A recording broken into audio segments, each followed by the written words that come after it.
EV വാഹനങ്ങൾ taxi ആയിട്ട് ഓടിച്ചു കഴിഞ്ഞാൽ ലാഭകരമായിരിക്കുമോ? ഒരുപാട് ആൾക്കാരുടെ ഒരു സംശയമാണിത്. അപ്പം നമ്മളിന്ന് ട്രിവാൻഡ്രം കിംസിനടുത്തുള്ള EVOKയുടെ ചാർജ് സ്റ്റേഷനിൽ വന്നപ്പോൾ കണ്ടൊരു വണ്ടിയാണിത്. അപ്പോൾ ഇത് ടിഗോർ EV ആണ്. അപ്പോൾ ആ ഒരു ടിഗോർ EVയുടെ ടാക്സി രജിസ്ട്രേഷൻ വണ്ടിയാണ്. അപ്പോൾ ഇത് ട്രിവാൻഡ്രത്ത് കിടന്ന് ഓടുന്ന ഒരു വണ്ടി തന്നെയാണ്. അപ്പോൾ അവർ നല്ല നൈസായിട്ടാണ് ഈ ഒരു വണ്ടി മെയിൻറ്റെയിൻ ചെയ്തിരിക്കുന്നത്. ചെറിയ ചെറിയ മോഡിഫിക്കേഷൻസും കാര്യങ്ങളൊക്കെ ഇതിനകത്ത് ചെയ്തിട്ടുണ്ട്. ഈ ഒരു വണ്ടിയുടെ ഓണർ ഇപ്പോൾ നമ്മുടെ കൂട്ടത്തിലുണ്ട്. അപ്പോൾ ടിഗോർ EVയുടെ ടാക്സി രജിസ്ട്രേഷന്റെ യൂസർ എക്സ്പീരിയൻസ് വീഡിയോ ആണ് ഇന്ന് നമ്മൾ ചെയ്യാനായിട്ട് പോകുന്നത്. ചേട്ടാ, പേരെന്തായിരുന്നു? എന്റെ പേര് അഖിൽ. അഖിൽ, ഇതിപ്പോ എത്ര നാളായി ഈ വണ്ടി എടുത്തിട്ട്? ഇപ്പൊ ഒരു 9 മാസം 9 മാസം ആവുന്നു. അപ്പം നമ്മൾ ടാക്സി രജിസ്ട്രേഷൻ ആണ് വരുന്നത്. അപ്പൊ ഈ ടിയാഗോ EV നമുക്ക് ടാക്സി രജിസ്ട്രേഷനിൽ മാത്രമാണ് അവർ പ്രൊവൈഡ് ചെയ്യുന്നുള്ളൂ അല്ലേ? ഓക്കെ, നമുക്കിപ്പം എത്ര റേഞ്ച് കിട്ടുന്നുണ്ട് ഈ വണ്ടിക്ക്? റേഞ്ച് ഒരു 270 അടുപ്പിച്ച് കിട്ടുന്നുണ്ട്. അത് റേഞ്ച് കൂടിയും കുറഞ്ഞ് നിൽക്കും, നമ്മൾ ഓടിക്കുമ്പോൾ ഇരിക്കും. Okay okay. കാര്യം ഈ പറഞ്ഞ പലർക്കും റേഞ്ച് 200 കിട്ടുന്നൊരു കംപ്ലൈന്റ് പറയുന്നുണ്ട്. അത് റിക്കോമഡിലോട്ട് ഓടിക്കുകയാണെങ്കിൽ നമുക്ക് ആ റേഞ്ച് നമുക്ക് കൂടുതൽ കിട്ടാൻ സാധിക്കും. Okay okay. കാര്യം ഇപ്പം തന്നെ നമ്മൾ ഏകദേശം ചാർജ് 94 ആയപ്പോൾ തന്നെ ഇതിനകത്ത് 308 റേഞ്ച് കാണിക്കുന്നുണ്ട്. അപ്പൊ എന്തായാലും ഒരു 250 പുറത്തൊക്കെ നോർമലി നമ്മൾ ഓടിച്ചു കഴിഞ്ഞാല്. ഓക്കെ, അപ്പൊ ഈ EV ഈ പറഞ്ഞ ടാക്സി ആയിട്ട് എടുക്കാൻ താല്പര്യപ്പെടുന്ന ആൾക്കാരോട് എന്താണ് ഒരു എടുക്കാൻ താല്പര്യപ്പെടുന്നത്? നമുക്ക് എന്തായാലും ലാഭമായിരിക്കും. കാരണം ഈ റേഞ്ച് നമ്മൾ ഓടിക്കുന്ന ആ ഒരു ഊബറൊക്കെ കൂടുതൽ ഈ വണ്ടിയാണ് എടുത്ത് ഓടുന്നത്. ഓക്കെ, നമുക്ക് പെട്രോളിന്റെ വില വെച്ച് നോക്കുമ്പോൾ ലാഭമാണ്. ലാഭമായിരിക്കും. നമുക്ക് EMI ഇട്ടായാൽ പോലും EMI ഇട്ടായാലും നമുക്ക് ലാഭമാണ്. നമുക്ക് അതിന്റെ അടഞ്ഞു പോകാൻ നമുക്ക് ഈ പെട്രോൾ ചില വരുന്നില്ലല്ലോ. ഫുൾ ചാർജ് ചെയ്യാൻ വീട്ടിൽ ചെയ്യാൻ പറ്റും. അത് പോയിട്ട് നമുക്ക് ഇവിടെ പുറത്ത് ചെയ്യണമെങ്കിൽ 100-300 രൂപയ്ക്കകത്തേ ആവുന്നുള്ളൂ. ഓക്കെ, ഇതിങ്ങനെ പുറത്തുനിന്ന് ചാർജ് ചെയ്യാറുണ്ടോ നോർമലി? അതോ നമ്മൾ ഫാസ്റ്റ് സ്ലോ വീട്ടിൽ ചെയ്ത് കഴിഞ്ഞാൽ പുറത്തുനിന്ന് ഒരു ഫാസ്റ്റ് അടിക്കണമെന്നാണ് അങ്ങനെ കമ്പനി പറയുന്നത്. ഒരു സ്ലോയ്ക്ക് 3 ഫാസ്റ്റ് ആണ് കമ്പനി പറയുന്നത്. Okay okay. അല്ല, 3 ഫാസ്റ്റ് ചാർജ് ചെയ്യുമ്പോൾ ഒരു സ്ലോ ചാർജിങ് ചെയ്യണമെന്നുള്ള. Okay okay. അപ്പൊ ഇതുകൊണ്ട് ലോങ് പോയിട്ടുണ്ടോ? ലോങ് പോയിട്ടുണ്ട്. ഓക്കെ, അപ്പൊ റേഞ്ച് ഒക്കെ ഈ പറഞ്ഞ 270 എല്ലായിടത്തും ഇതുണ്ടല്ലോ, ചാർജ് പോയിന്റ് ഉണ്ടോ ടെൻഷൻ ഇല്ല. അപ്പൊ അങ്ങനെ വലിയ പ്രശ്നം എവിടെയൊക്കെ ആകുമ്പോൾ ഉണ്ടെന്ന് നമുക്ക് മാപ്പ് തന്നെ കാണിക്കും. ഈ വണ്ടി ഇങ്ങനെ ടാക്സി ഒരു EV എടുക്കാന്ന് പറഞ്ഞപ്പോഴത്തേക്ക് ആദ്യം വന്നത് ഈ ഒരു വണ്ടി തന്നെയായിരുന്നു? അത് വേറെ എന്തെങ്കിലും ഓപ്ഷൻ? വണ്ടിയിൽ ഓപ്ഷൻ നമ്മളെ ഫ്രണ്ട് വണ്ടി എടുത്തായിരുന്നു. അപ്പൊ പുള്ളി എടുത്ത ഈ സെയിം ടാക്സി തന്നെ, സെയിം വണ്ടി തന്നെ. അപ്പം പുള്ളി നല്ല അഭിപ്രായമായിരുന്നു. ഓക്കെ, അങ്ങനെ പുള്ളിയുടെ ഒരു പുറത്താണ് വണ്ടി എടുത്തത്. ഇപ്പം നമുക്ക് ഏകദേശം 1 വർഷം കൊണ്ട് 43,000 സംതിങ് കിലോമീറ്റർ 45 കഴിഞ്ഞപ്പോ 45 കിലോമീറ്റർ കഴിഞ്ഞല്ലേ? സർവീസും കാര്യങ്ങളൊക്കെ എങ്ങനെയുണ്ട്? സർവീസ് കോസ്റ്റ് ഒന്നും വലുതായിട്ട് വരുന്നില്ല. നമുക്ക് മറ്റു വണ്ടികളെ അപേക്ഷിച്ച് നോക്കാം, സർവീസ് കോസ്റ്റ് വലുതായിട്ട് വരുന്നില്ല.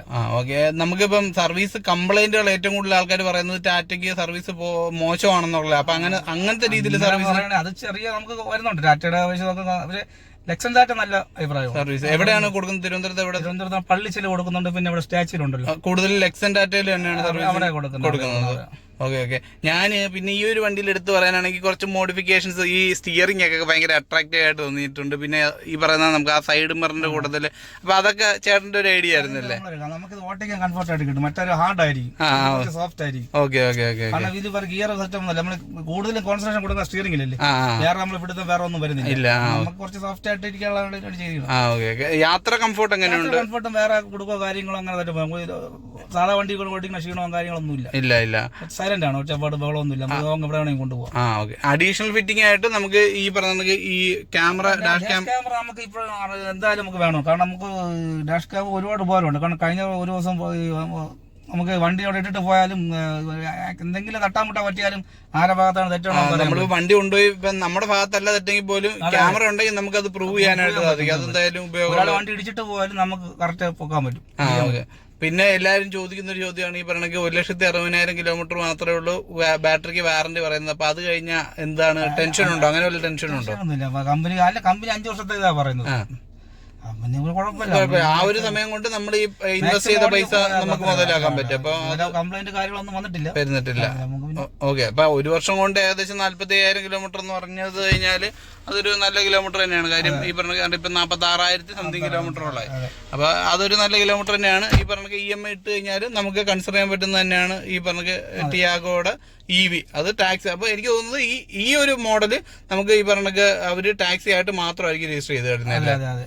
Okay thank you so much. ഇനി ഈ ഒരു വണ്ടിയുടെ ഫീച്ചേഴ്സ് നോക്കി കഴിഞ്ഞാൽ നമുക്കൊരു ടിഗോർ ബേസ് മോഡൽ വണ്ടിയായിട്ടാണ് ഈ ഒരു വണ്ടി വരുന്നത്. അപ്പോൾ അതുകൊണ്ട് തന്നെ സ്റ്റിയറിംഗ് കൺട്രോൾസോ കാര്യങ്ങളോ ഒന്നും വരുന്നില്ല. നമ്മൾ ഇൻസ്ട്രുമെന്റ് ക്ലസ്റ്റർ വരുമ്പോഴത്തേക്ക് ഏറ്റവും ലേറ്റസ്റ്റ് ടിയാഗോ ഇവിലൊക്കെ കാണുന്ന ഇൻസ്ട്രുമെന്റ് ക്ലസ്റ്റർ ആണ്. അപ്പോൾ ആ ഒരു ചാർജിങ്ങിന്റെ ആ ഒരു ഇൻഡിക്കേഷനും കാര്യങ്ങളും ഒക്കെ വ്യത്യാസമുണ്ട്. അപ്പോൾ ഈ ഒരു വണ്ടി ഏകദേശം 46,000 കിലോമീറ്റർ ഓടിയ ഒരു വണ്ടിയാണ്. പക്ഷേ അത് ടാക്സി ആയതുകൊണ്ട് തന്നെ അവർ നല്ല രീതിയിൽ മെയിൻറ്റെയിൻ ചെയ്തിട്ടുമുണ്ട്. നമുക്കിതിൽ ഏറ്റവും ഇഷ്ടപ്പെട്ടത് ഈ ഒരു വണ്ടിയിൽ വരുത്തിയ മോഡിഫിക്കേഷൻസ് ആണ്. അപ്പോൾ മോഡിഫിക്കേഷൻസ് എന്ന് പറഞ്ഞു കഴിഞ്ഞാൽ ഹെവി മോഡിഫിക്കേഷൻസ് ഒന്നും അല്ല. ആ ഒരു വണ്ടിയുടെ ഡ്രൈവിംഗ് കംഫർട്ട് കൂട്ടുന്ന രീതിയിൽ ചെറിയ ചെറിയ കാര്യങ്ങൾ അവർ മാറ്റം വരുത്തിയിട്ടുണ്ട്. ആൻഡ് നമുക്ക് ഈ പറഞ്ഞ സൈഡ് മിറർ അഡ്ജസ്റ്റ് ചെയ്യാനായിട്ട് ഈ ഒരു നോബ് യൂസ് ചെയ്തിട്ടാണ് അഡ്ജസ്റ്റ് ചെയ്യുന്നത്. ബാക്കി നമുക്ക് എല്ലാ ഡോറും പവർ വിൻഡോസ് ആണ് പ്രൊവൈഡ് ചെയ്തിരിക്കുന്നത്. ഹർമന്റെ തന്നെ ഒരു ഇൻഫോർടൈൻമെന്റ് സിസ്റ്റം ഈ ഒരു മോഡലിൽ അവർ പ്രൊവൈഡ് ചെയ്തിട്ടുണ്ട്. പിന്നെ ഈ ഒരു വണ്ടിയിൽ അവർ മോഡിഫിക്കേഷൻ ആയിട്ട് ഒരു ഷാർക്ക് ഫിൻ ആന്റിനെയും കൂടി ഇൻക്ലൂഡ് ചെയ്തിട്ടുണ്ട്. അതൊരു വണ്ടിയുടെ ലുക്ക് ഭയങ്കരമായിട്ട് മാറ്റുന്നുണ്ട്. കൂടാതെ പിൻവശത്തായിട്ട് ഒരു GT എന്ന് പറഞ്ഞൊരു ടാഗ് ലൈൻ അവർ കൊടുത്തിട്ടുണ്ട്. അപ്പോൾ ഇതൊക്കെ ഒരു എക്സ്ട്രാ ചെയ്ത കാര്യമാണ്. അപ്പോൾ അതൊക്കെ ആ ഒരു വണ്ടിയുടെ ലുക്കിനെ നല്ല രീതിയിൽ മാറ്റം കൊണ്ടുവന്നിട്ടുണ്ട്. അപ്പോൾ നമുക്ക് ബാക്ക് റോയിലേക്ക് വരുവാണെങ്കിൽ അവർ സീറ്റ് കവറും കാര്യങ്ങളൊക്കെ ചെയ്തിട്ടുണ്ട്. അവിടെ നമുക്ക് പവർ വിൻഡോസ് ഒക്കെ അവൈലബിൾ ആണ്. അപ്പോൾ അതുകൊണ്ട് തന്നെ ഈ പറഞ്ഞ ടാക്സി ആയിട്ട് ഓടാൻ പറ്റിയ ഒരു വണ്ടി തന്നെയാണ് ഈ പറഞ്ഞ ടിഗോർ EV. അപ്പോൾ ഇതൊക്കെയാണ് നമ്മൾ കണ്ട ടിഗോർ EVയുടെ വിശേഷങ്ങൾ. അപ്പോൾ നിങ്ങൾ ആരെങ്കിലും ടിഗോർ EV ടാക്സി ആയിട്ട് ഓടുന്നുണ്ടെങ്കിൽ നിങ്ങൾക്ക് കിട്ടുന്ന റിയൽ ലൈഫ് റേഞ്ചും അതുപോലെ തന്നെ നിങ്ങളുടെ യൂസർ എക്സ്പീരിയൻസ് എന്താണെന്ന് കമന്റ് ചെയ്തോളൂ. ഇതുപോലെ തന്നെ മറ്റേതെങ്കിലും EV വാഹനങ്ങളുടെ യൂസർ എക്സ്പീരിയൻസ് വേണമെങ്കിൽ ആ ഒരു വണ്ടിയുടെ പേര് കമന്റ് ചെയ്ത് കഴിഞ്ഞാൽ നമ്മൾ ആ ഒരു വണ്ടിയുടെ യൂസർ എക്സ്പീരിയൻസ് ഷെയർ ചെയ്യുന്നതായിരിക്കും. അപ്പോൾ ഈ ഒരു വീഡിയോ നിങ്ങൾക്ക് യൂസ്ഫുൾ ആയെന്ന് വിചാരിക്കുന്നു. ഈ റിലേറ്റഡ് ആയിട്ടുള്ള കൂടുതൽ വീഡിയോസ് ആയിട്ട് നമുക്ക് ഇനിയും കാണാം. പുതിയൊരു വീഡിയോ ആയിട്ട് വരുന്നവരെ bye from EV TRIPS and tips.